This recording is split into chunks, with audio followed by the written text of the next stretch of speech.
Então, primeiramente, bom dia a todos, ou boa tarde, ou boa noite, não sei em qual momento específico do dia vocês verão tal apresentação, mas nós iremos falar sobre o Landsat, todo o projeto.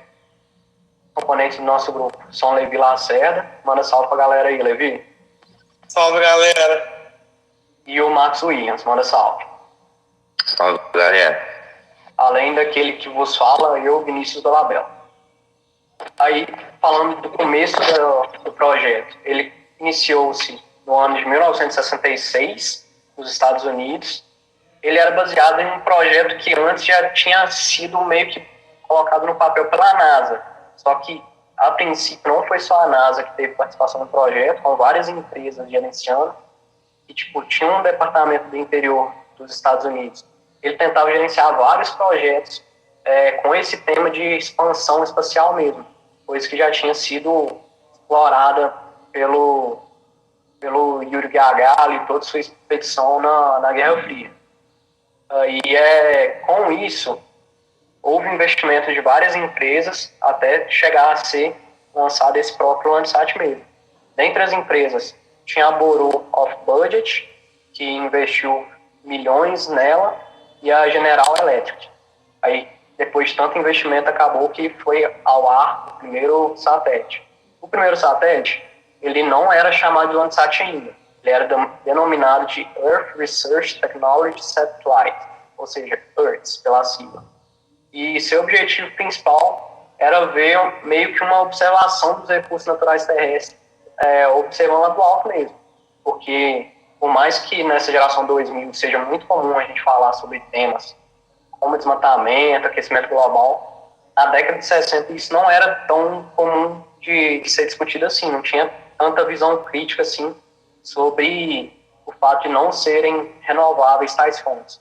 Então, a partir disso daí, eles tentaram meio que observar esse contexto e servir mais como uma expansão mesmo territorial para os envolvidos, no caso, principalmente os Estados Unidos. Mas, se fosse bem sucedido, poderia até gerar uma divulgação para os outros países. Aí, sendo assim, em 1972 foi lançado o primeiro satélite, depois de 6 anos de investimento, de estudos, de elaboração do satélite. Aí ele foi denominado Earth-1, como eu tinha dito, que ele não era um Landsat ainda, que ele tomou esse nome só em 1975, como instrumentação básica. Ele levava 2 câmeras, que eram o RBV, o Return Beam Detection, e o MSS, que é o Multispectral Scanner System. Ambos os instrumentos eles serão abordados mais para frente ainda no nosso trabalho. Aí, essa instrumentação, vale ressaltar que meio que era o top de linha da época, e tanto que foi utilizado em vários satélites na sequência, tanto no Landsat 1, 2 e 3. E como os projetos ainda eram muito básicos, não tinha muito uma base científica para se pesquisar. No que se diz pesquisa espacial, esses projetos, a princípio, eram simplesmente experimentais mesmo, não tinham grandes expectativas ainda. Aí, quando foi ao ar esse satélite aqui, o Landsat 1, representado por essa imagem, é oficial essa imagem, em 72, acabou que ele foi um sucesso nos anos seguintes. Ele conseguiu transmitir cerca de 75% da superfície terrestre, coisa que acabou expandindo para territórios muito além do conhecido. Aí ele chegou a transmitir cerca de 100 mil imagens nesse tempo de vida útil. Ele foi de 72 até 78. E vale ressaltar também que o plano de duração dele, ele era estipulado para ser durado só 1 ano no espaço. Ele era muito um projeto experimental. E acabou que ele foi até 78, ou seja, ele durou cerca de 6 anos no espaço. Então isso acabou sendo um grande sucesso para a expedição, além da quantidade de imagens que ele conseguiu transmitir. E nessa transmissão de imagens, de conseguir buscar territórios, recursos e mais, acabou que ele foi até responsável por descobrir uma ilha no leste canadense. Aí a ilha foi até denominada de Ilha de Landsat, por causa da homenagem justamente ao satélite. Aí, até o final da vida útil dele mesmo, chegou a ser fornecidas 300 mil imagens ao todo. Aí, esse daqui é um exemplo do tipo de imagem que ele representava. Essa daqui é o oeste americano, a Baía de São Francisco. E, como a gente pode ver, é uma imagem um tanto quanto clara dos recursos que tinham na época e para o objetivo que tinha. E a partir dele, por exemplo, dava para ser identificadas ilhas, como eu disse, e tipo, dá para diferenciar bem, expandir bem os horizontes dos países. E isso em 70, em até 60 antes, quando foi elaborado o projeto. Aí, tendo em vista todo o sucesso do Landsat 1, em 1975 foi lançado o Landsat 2. Ele tinha como base tentar meio que levar para frente o projeto do 1, o sucesso que foi o 1. E tentar meio que expandir para mais horizontes, tentar englobar até mais as áreas, porque tinha uma limitação de áreas da órbita que o primeiro abrangia. E como ele foi elaborado em 75, ele ainda estava no projeto antigo do URTS, e acabou que ele recebeu o nome de URTS-B. Só que, como ele foi para o espaço em 75, ele já tinha toda a discussão do projeto e acabou que eles até chegaram a mudar o nome. Ou seja, ele já foi para o espaço com o nome de Landsat 2. Aí, esse é o projeto, a foto oficial do Landsat 2. E ele levou bastante a aparelhagem do primeiro, que ainda era o top de linha para a época. E acabou que, eles tentaram meio que esforçar um pouquinho mais, buscar um esforço, um trabalho a mais do segundo Landsat, tentando, tirar mais fotos, abranger uma área maior. E isso, de certa forma, acabou sobrecarregando o sistema. E sendo assim, acabou que o Landsat, com essa sobrecarga de dados, os seus resultados não foram tão satisfatórios igual o primeiro. E aí, por exemplo, pela sobrecarga, acabou que muitos dos dados que ele apresentou não davam para ser descriptografados, ele apresentava diversos problemas com o MSS, e sendo assim, dava distorção nas suas imagens, dava ruído no pulso que era emitido, tinha problema na coloração da imagem, com uma supersaturação, e dava aquele chamado pulso de espelho de varredura, que é meio que aquele chuvisco que tinha nas nossas televisões antigas, da imagem toda distorcida e tudo mais, e acabou que o Landsat 2 não foi tão bom assim quanto o primeiro. Aí acabou que muitos dos dados foram perdidos, não dando para ser recuperado ou corrigido na edição pós, e acabou que muitas dessas imagens apresentaram mais ou menos esse esquema assim, com linhas horizontais coloridas. E se você comparar com a primeira dava para distinguir exatamente onde estava terra, mar e por aí vai. Já a segunda não. A segunda, por exemplo, com a imagem tão distorcida assim, não dá para observar direitinho onde tem um rio nessa imagem, por exemplo. A parte branca aí, que acredito que seja uma construção. Não dá para ver o que tem nela, por exemplo. E acabou que não foi tão sucesso assim. E isso levou aos estudiosos meio que irem mais a fundo nesse contexto aí.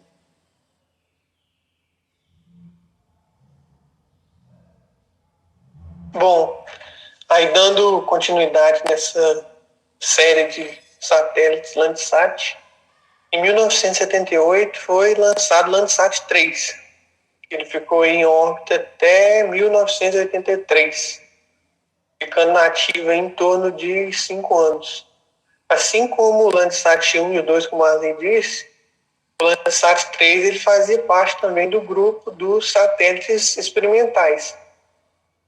Eles basicamente tinham os mesmos sensores, bandas, onde passavam por apenas pequenas atualizações entre eles em busca de melhorá-los. Aí o objetivo principal era fornecer um arquivo global de imagem de satélite. E como o Marley disse, o objetivo era tentar expandir o máximo para vários países. Então, aí, a partir do Landsat 3, vários países já foram começando a utilizar essas imagens. E o Landsat 3 também foi o primeiro satélite gerenciado exclusivamente pela NASA. que a princípio era comandado pela NASA e outras organizações lá, como Marley explicou.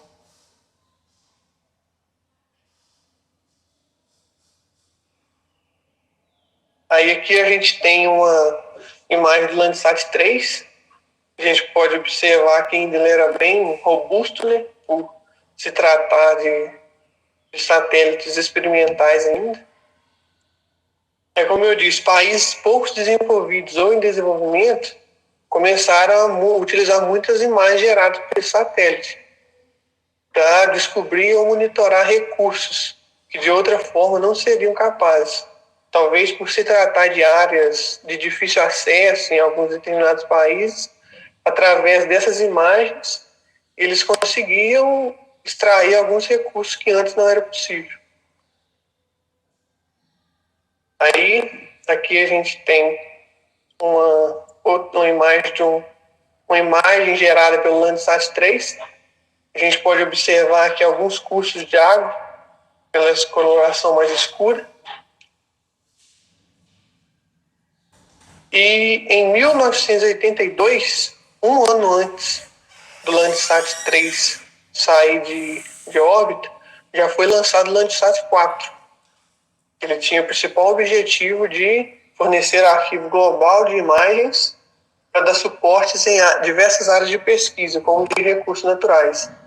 Ele também, assim como os 3 primeiros iniciais, ele usava o sensor MSS, porém ele tinha a bordo também o sensor TM, que possuía mais bandas, que a gente vai explicar um pouquinho mais à frente do trabalho. Aí aqui a gente tem uma imagem representando a imagem oficial do Landsat 4, já tomando uma forma mais assim, mais atual. Só que no mesmo ano do seu lançamento, o Landsat já apresentou falhas. Aquela antena que eu mostrei anteriormente, ela já apresentou falhas e no dia 27 de julho de 1882 já teve seu grande mau funcionamento, porque aquela antena já não estava sendo capaz de enviar os dados precisamente para a superfície da Terra. Então, com essa falha, o Landsat 5, que estava programado para sair em anos posteriores, teve que ser antecipado e tiveram que trabalhar em cima do Landsat 5 para já lançá-lo. Aí a gente tem uma imagem do Landsat 4. A imagem está demorando um pouquinho para carregar. Que mostra a costa do Golfo. É a região marítima e uma região urbana nessa área mais avermelhada. Então, como o Landsat 4 apresentou essa falha que não estava prevista, em 1984, um ano depois da falha do Landsat 4, o Landsat 5 já foi lançado. Basicamente com as mesmas características do Landsat 4, com apenas algumas atualizações para não ocorrer o mesmo a falha que ocorreu no Landsat 4. O Landsat 5 ele ficou conhecido aí mundialmente por ser o satélite mais duradouro que teve, ficando aí em órbita de 1984 até 2013, em torno de 29 anos. E essa longa vida útil possibilitou que ele orbitou o planeta mais de 150 mil vezes, gerando milhões de imagens aí da superfície terrestre. Aí aqui no próximo slide a gente tem uma imagem do Landsat 5, também bem semelhante ao Landsat 4, que eram basicamente os mesmos. E, como eu disse, o Landsat 5 ele não estava previsto para ser lançado assim tão rápido. E o período que ele estava previsto para ficar em funcionamento era de apenas 3 anos. Só que acabou ficando aí em torno de 29 anos em órbita e só foi desativado depois de um tempo por apresentar falhas constantes mecânicas. Aí, quando ele foi desativado, em 2013, o Landsat 7 e o Landsat 8 já estavam orbitando a Terra.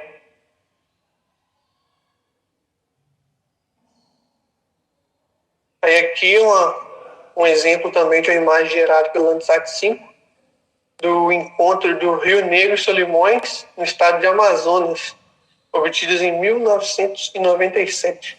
Uma imagem bem clara para a gente ver a vegetação e o encontro dos dois rios ali.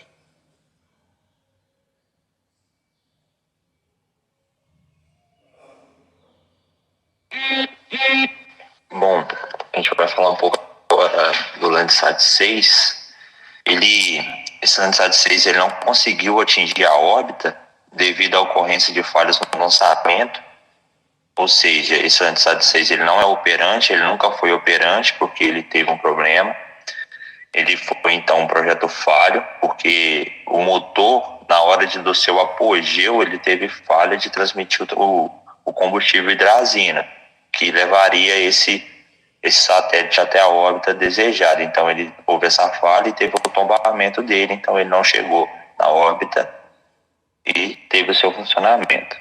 Ele foi projetado com o sensor ETM, que já era um sensor mais avançado e tinha configurações semelhantes aos anteriores, como o Levi falou, porém ele inovou na inclusão da banda 8 pancromática com 15 metros de resolução espacial. Ou seja, teve um acréscimo de uma banda, que é essa banda pancromática, e teve uma resolução melhor de 15 metros também. Essa daí é a imagem de um satélite, do satélite Landsat 6, que já é um satélite bem mais atual, com melhores tecnologias, porém ele não teve funcionamento. Bom, como eu já disse, ele não alcançou a órbita. A tal falha originou-se do fato de que o combustível não alcançou os motores de reação, que o combustível era a hidrazina. Ele teve o tombamento, teve falha na órbita e o projeto foi um projeto fracassado. Esse é o Landsat 7, que veio depois do Landsat 6, também com o sensor ETM, só que é um ETM+, que já é um sensor foi ainda melhorado. Claro, o ETM não teve sua utilização, mas o ETM+ teve. Ele teve uma melhora na acurácia do sistema, ele manteve os mesmos intervalos espectrais do ETM e do TM, porém ele ampliou a resolução espacial da banda 6, do infravermelho termal, para 60 metros, que é um ganho em relação ao ETM. Ele teve também geração de composições coloridas com 15 metros de resolução, ou seja, de fato ele aplicou aquilo que seria proposto no Landsat 6, ele veio e teve a sua aplicação de fato, que é essa questão do infravermelho termal, da banda do infravermelho termal para 60 metros, nessa melhoria, resolução espacial e também na resolução da questão da composição colorida. Esse aí já é o Landsat 7, que está em órbita, já é um Landsat bem mais tecnológico também. Ele ampliou as possibilidades do uso dos produtos Landsat. As maiores partes da superfície da Terra exibidas em serviços de mapeamento na web, como o Google Maps, o Google Earth, o MSN Maps ou Yahoo, são todos baseados nesse satélite, no Landsat 7, ou seja, aí mostra a sua devida importância e também o seu grande uso. Eles são usados em imagens aprimoradas e com cores balanceadas desse satélite. Ele evoluiu dados completos para a Terra, ele enviou dados completos para a Terra até 2003. Suas imagens continuam adquiridas e enviadas para a Terra, porém teve uma falha no hardware. Para torná-las aptas à utilização, necessita de correções prévias e análise de acurácia no posicionamento e calibração dos pixels. Essa falha foi no SLS, EC, que é o espelho corretor de linha. Então, teve essa falha. Para que essas imagens possam ser utilizadas, ela necessita ter uma correção. Essa daí é uma imagem de aplicação do Landsat 7, é uma imagem em cor falsa da cidade de Washington, mas que você pode ver a cidade, o rio que corta essa cidade. E depois do Landsat 7 veio o Landsat 8, que ele ocorreu em 2013, é o mais recente satélite Landsat. O lançamento do satélite ocorreu em 2013. Ele opera com os instrumentos OLI e TIRS, que já diferentes dos outros. O OLI ele é um aprimoramento dos anteriores, do TM e do ETM. E o TIS ele já é um sensor mais da parte do termal, com 2 faixas, que a gente vai falar melhor sobre eles mais à frente. Ele incluiu 2 novas bandas espectrais, uma projetada para estudos de áreas costeiras e outra para detecção de níveis do tipo das nuvens do tipo Cirrus. Esse daqui é no sensor OLI. Essa aqui já é uma imagem também do Landsat 8, já é um Landsat bem menor, bem mais, eu diria, mais bonita também. A gente vai vendo a evolução desde o 1 até o 8. Ele ainda está em órbita, os instrumentos mais complexos abrangendo 2 bandas espectrais a mais do que os outros modelos, ou seja, ele teve já um ganho de 2 bandas. Ele teve um acréscimo da primeira banda e da última banda também. Ele diminuiu um pouco o comprimento de onda e aumentou o comprimento de onda, da abrangência do comprimento de onda também. O Landsat 8 deve retornar 400 cenas por dia para o arquivo de dados do USGS, mais de 150 do que o Landsat 7 para capturar.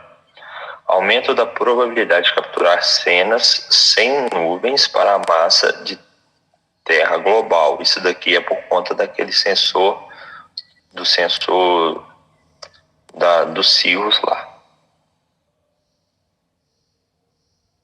Esse é o Landsat 8, resultados da missão, os resultados dele. A gente pode ver uma imagem aqui, a primeira imagem do satélite Landsat 8. Nos Estados Unidos, a imagem é mostrada em cores naturais, usando a banda espectrais 2, 3 e 4.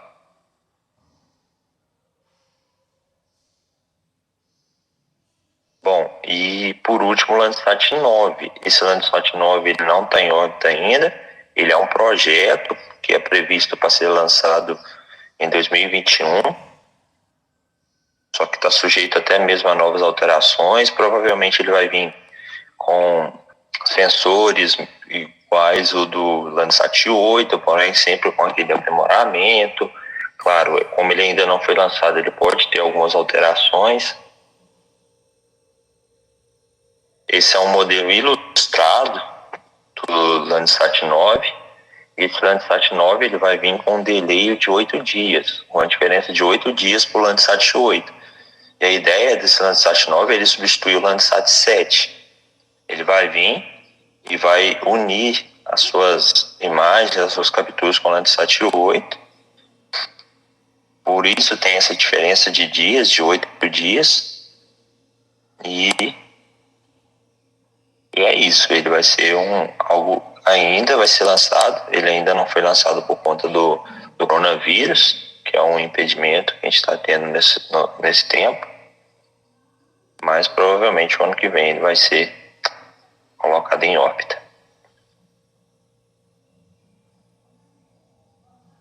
Aí aqui a gente tem uma linha do tempo mais resumida mesmo, mostrando esquematicamente, sobre o tempo, a duração de cada satélite mesmo. Aí, por exemplo, vale ressaltar a duração que teve o Landsat 5 e o 6 que nem chegou a ser lançado. E essa é uma imagem um tanto quanto desatualizada já, porque ela foi um pouquinho antes do lançamento do Landsat 8, então nem é considerado aqui na imagem não. Aí, esse daqui é um outro esquema mostrando também sobre as durações de cada satélite, mostrando suas durações e tudo mais. Aí, quem quiser analisar mais, só para analisar mesmo, só pausar o vídeo aí, que é isso aí. Aí aqui é um resumão de todos os dados gerais apresentados por todos os Landsats até então. Aí, vale ressaltar também que nessa imagem está bem exemplificado cada sensor utilizado, que é a última coluna aí. Fala do dado de lançamento, até onde ficou funcionando, fala sobre sua órbita, altitude, inclinação e sobre também o tempo de vida mesmo.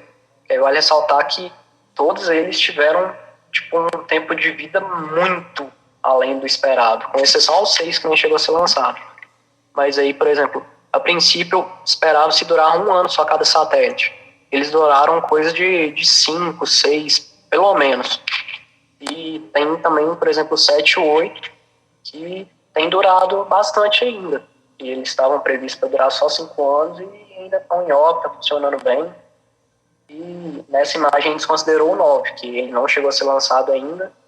E por mais que seja trabalhado com uma base no 8, ou seja, provavelmente seus dados vão ficar bem similares ao do 8, ele está sujeito ainda a alteração. E, constantes pesquisas no ramo da informática, da tecnologia em si, são desenvolvidos todo dia. Então, pode ser que eles até cheguem a mudar, a talvez lançarem outros sensores, câmeras, por aí vai, mais modernos ainda. E aí, por exemplo, como houve o desenvolvimento do ETN e o ETN+, do 6 para o 7, pode ser que eles até lancem, talvez, quem sabe, um OLI+, ou TIRS+. Mas isso é especulação também. Aí falando um pouquinho mais agora sobre cada sensor, aqui tem um esquema também sobre cada satélite e seus sensores, que foram representados na outra imagem. É só falar um pouquinho mais sobre suas bandas, sobre cada um mesmo.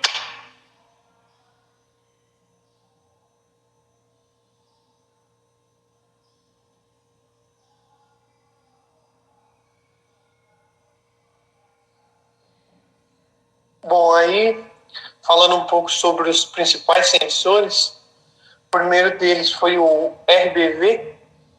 Esse sensor ele teve a bordo dos 3 primeiros satélites, que eram os satélites experimentais, né? Ele tinha uma resolução temporal de 18 dias, ou seja, que é a quantidade de dias que ele revisita aquela área, gerando novas imagens. Tinha uma resolução espacial de 80 metros, que era o tamanho dos pixels da imagem, né? E operava basicamente nessas 3 bandas, ou canais. Que aí o canal 1 operava na região do verde e do azul, o canal 2, que na região do verde e vermelho, e o canal 3 na região do vermelho e do infravermelho próximo. Aí na sequência, a gente tem o sensor MSS, que foi lançado a bordo dos 5 primeiros satélites Landsat, que ele ia basicamente passando por pequenas atualizações entre eles, mas sempre sensor MSS. Ele operava aí em 5 bandas espectrais, a banda 4, 5, 6, 7, 8, na região do verde, vermelho, infravermelho próximo, infravermelho termal. Tinha uma resolução temporal do Landsat 1 ao Landsat 3. Ele tinha uma resolução temporal de 18 dias. Aí ele passou por alguma mudança, atualização, e no Landsat 4 e Landsat 5, essa resolução passou para 16 dias.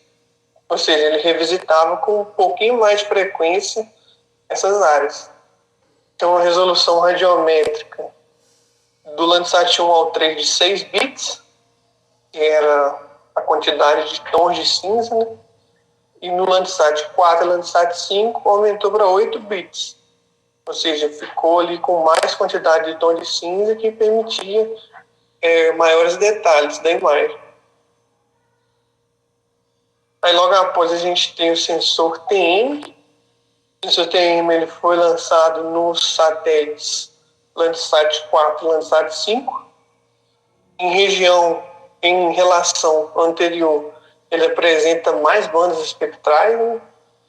Que é a banda da 1 até a 7, trabalhando aí na região do visível, azul, verde e vermelho, do infravermelho próximo, médio e termal.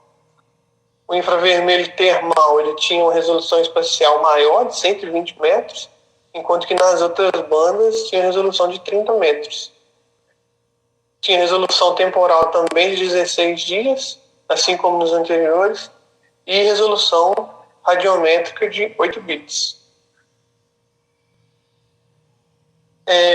Também temos o sensor ETM, que foi o que o Marcos falou. Esse sensor ele foi projetado para ser lançado no Landsat 6, só que como o Landsat 6 ele apresentou fase no lançamento, então o ETM não entrou em operação. Em relação ao TM, o anterior, ele apenas apresenta essa banda espectral pancromática a mais, de resolução espacial de 15 metros. E as demais bandas, resolução temporal e radiométrica, são idênticas ao TM. Bom, e o ETM+, ele já é realmente uma aplicação do ETM, porém com uma melhora. Do Landsat 6 para o 7 houve essa melhora, principalmente na questão aí da faixa que vocês podem ver do infravermelho termal, de 120 metros, aí ele passou para 60 metros na resolução espacial. Bom, em relação às outras características, ele é parecido com o Landsat 6, com o do Landsat 6, do ETM, e creio que não tem mais nada a acrescentar no ETM+, foi somente uma aplicação mesmo, ele permitiu realmente ser aplicado aquilo que estava no ETM. Já o sensor OLE, que já é do Landsat 8, ele já teve acréscimo em 2 bandas, que é essa banda 1, que é a banda costal, para fazer a questão do imaginamento das zonas costeiras, e da banda 9, Cirrus, que é a questão das nuvens lá. Essa banda 9 ela tem 30 metros de resolução espacial. Também melhorou ali a questão da resolução espacial até o infravermelho médio ali na banda 7 para 30 metros. Ele tem uma resolução temporal de 16 dias. E em relação aos outros também é parecido, então o que vale ressaltar desse OLE é o acréscimo da banda 1 e da banda 9. E também falar agora do TIRS, que ele já é um acréscimo a mais, porque o OLE ele era uma melhora do ETM, do TM, do ETM. Já o TIRS é algo inovador. Ele já vem com as bandas 10 e banda 11, já é na faixa do termal. É um sensor termal já, como a gente pode ver pela resolução espectral aí, ó, trabalhando de 10.3 a 11.3 micrômetro na banda 10 e 11,5 a 12,5 micrômetro na banda 11. Ele tem uma resolução espacial baixa, de 100 metros, não é, tipo assim, alta na verdade, mas que não é boa. Poderia ser melhor, mas é aquela questão que a gente tem estudado. Os sensores do termal têm essa questão mesmo de ter uma resolução espacial não muito boa, mas ele tem os seus ganhos. A resolução temporal desse sensor é 16 dias, a resolução radiométrica é de 12 bits e a área imagiada dele é de 185 quilômetros. Ou seja, esse sensor TIRS ele foi acoplado no Landsat 8 como um acréscimo daquilo que já vinha sendo feito. Então o Landsat 8 já é bem mais aprimorado do que os outros. Dessa forma, o Landsat 9 também terão esses 2 sensores e provavelmente alguma coisa a mais. Então a gente tem visto já um acréscimo muito grande na série dos Landsats. Bom, aí a gente escolheu um artigo para mostrar um pouquinho da aplicação do uso das imagens do Landsat. A gente escolheu esse artigo aqui, o uso de imagens TM Landsat 5 na identificação da degradação ambiental na microbacia hidrográfica em Boqueirão, na Paraíba.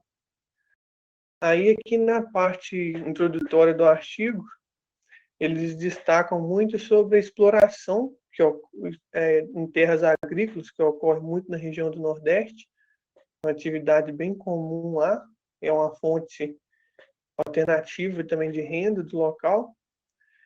E eles têm como objetivo identificar essas áreas que são muito exploradas pelo uso de terras agrícolas e avaliar as possíveis mudanças que ocorrem na cobertura da vegetação. Aí, para eles realizarem o trabalho, eles usaram o sensor TM do satélite Landsat 5 nas bandas 3, que é banda do vermelho, na região do visível, e banda 4 do infravermelho próximo. Aí a gente tem aqui duas imagens, essa primeira na banda 3.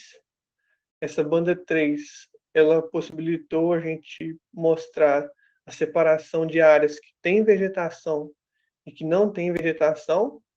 Dá até para ver aqui algumas rodovias, algumas listrinhas aqui, ó, de área urbana e da vegetação.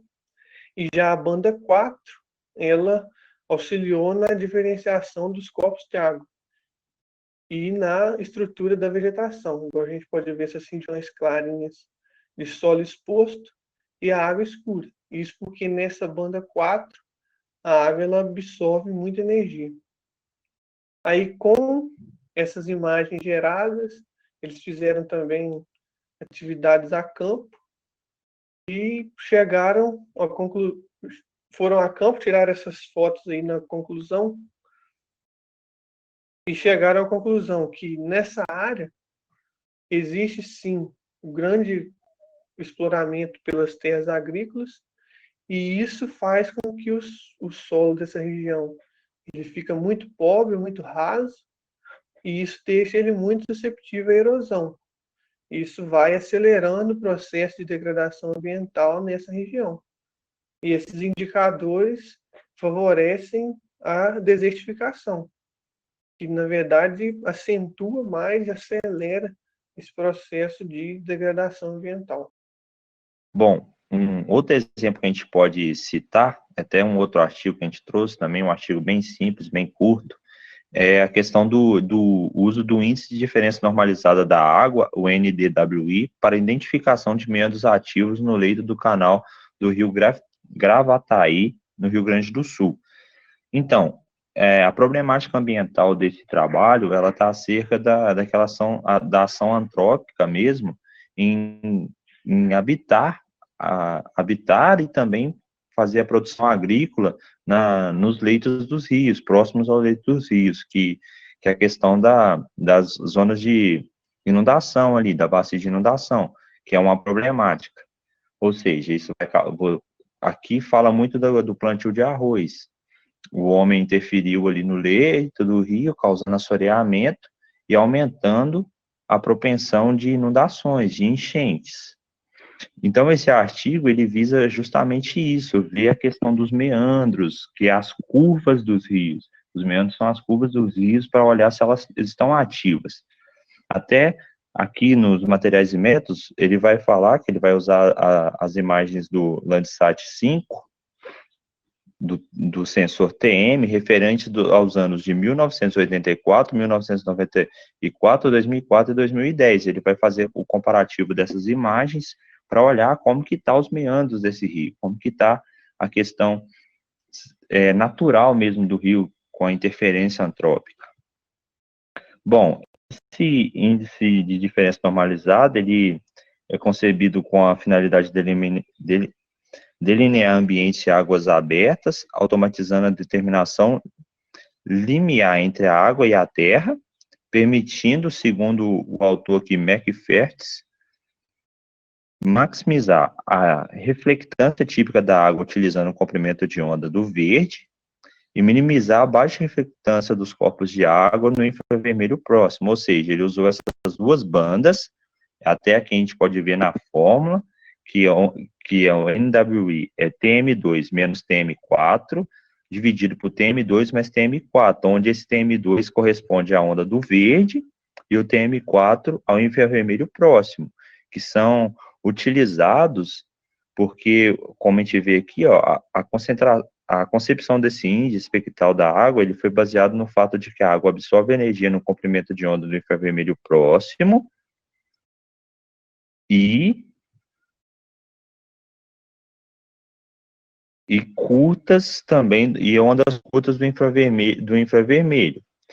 O NWE é obtido através das bandas do verde, como eu falei, e do infravermelho médio, como está descrito na fórmula. E é isso. Pode falar aí dos resultados e discussões, Mari. Aí, como os resultados das discussões, eles primeiro obtiveram essas fotos aéreas, feitas pelo próprio Landsat. Na primeira imagem apresenta uma foto de uma época chuvosa e na outra uma foto de uma época de um período mais seco, de estiagem. E a partir disso a gente pode ver bem a diferença dessas planícies de alagação, de inundação, que são ressaltadas pelo autor. Aí, como conclusão, deu para tirar que existem aquelas curvas de rio que permanecem inalteradas desde o começo do estudo. E aí, por exemplo, são demonstrados por esses 3 pontos aqui, que se você observar 84, 94, 2004, 2010, elas praticamente permaneceram iguais, não houve alteração. E mesmo tendo planícies de inundação em zonas próximas. E observou que muitas dessas planícies de inundação são, na verdade, plantações de arroz. Que, tipo, pela cultura do arroz, seu cultivo é basicamente por inundação mesmo. Então, é algo essencial para a cultura que estava sendo trabalhada ali. E, então, tipo, foi isso que ele viu, que tem planícies de inundação que estão sendo bem aproveitadas. E como conclusão a mais, ele tirou como base que esse índice, esse satélite, ele tem um manejo fácil, ele é barato e, tipo, tem um custo-benefício muito alto, porque ele apresenta ótimos resultados.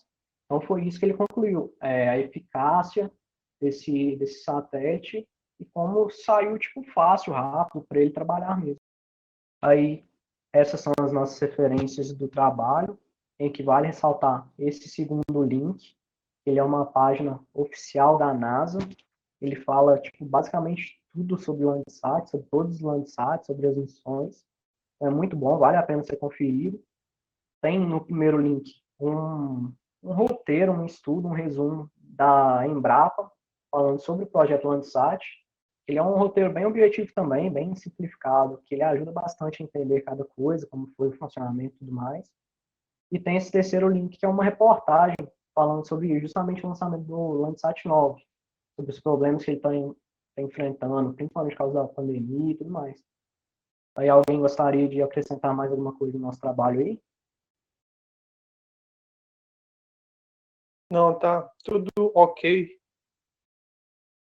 Não. Tá filé. Então, basicamente, é isso que a gente gostaria de apresentar para vocês. Como dizia o Faustão, muito obrigado pela sua audiência e sua paciência, principalmente ter chegado até aqui, que foi um trabalho um tanto longo, porém é justificável pela complexidade do nosso trabalho, porque, afinal, são 8 Landsats até então tem muita história para contar, muito instrumento, muita ferramenta. Então, muito obrigado a todos.